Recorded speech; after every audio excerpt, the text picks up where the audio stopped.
Now, for those people who have Pisces moon sign, which means moon lies in the sign of Pisces in your natal chart.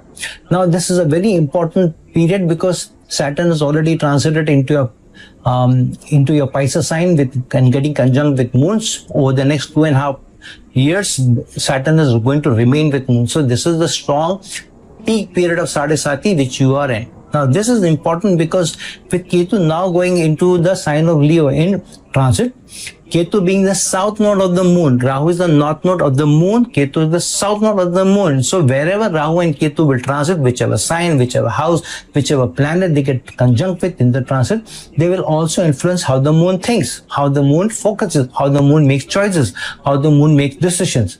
So now in your peak Sadesati period, the highest transformation, the highest changes, opportunities will be coming to you, both on the good side as well as on the challenging side. Now Ketu going into the 6th house from where your moon lies and where Saturn is transited.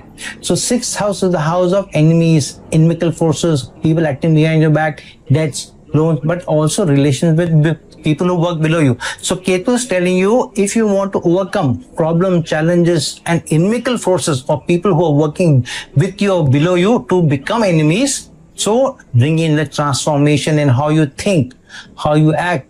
If you have any negative baggage with people, let go of it.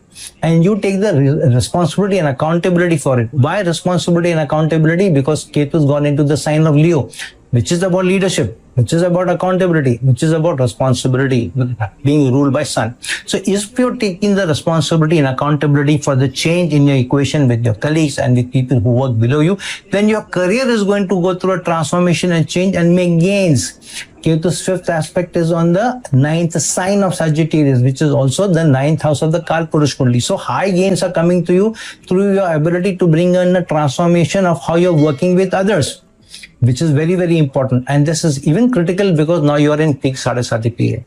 And with Ketu's 9th aspect is on the 2nd house of higher earning, higher livelihood, better remuneration, but in the sign of Aries, which is a sign of go-getting, acquiring, obtaining. So the 9th aspect of gains and higher equation, higher learning, using experiential learning in the Aries sign is to go and acquire higher earning, gain higher livelihood, gain better bank balance through your ability to focus on career, through you being able to get better connections at your work level with people who work below you, and through that influence your superiors, influence the people who you work with, and then through that getting the recognition and getting the appreciation and then being able to bring about a change. However, keep in mind that the change can be either for the good or bad, so do your due diligence properly, because both Jupiter as well as Saturn are aspecting your 10th house of career. So whatever result that you get now, over the next 2.5 years, you will not be able to change. So the transformation which is being given to you, the opportunity of change which is being given to you, use it very, very well.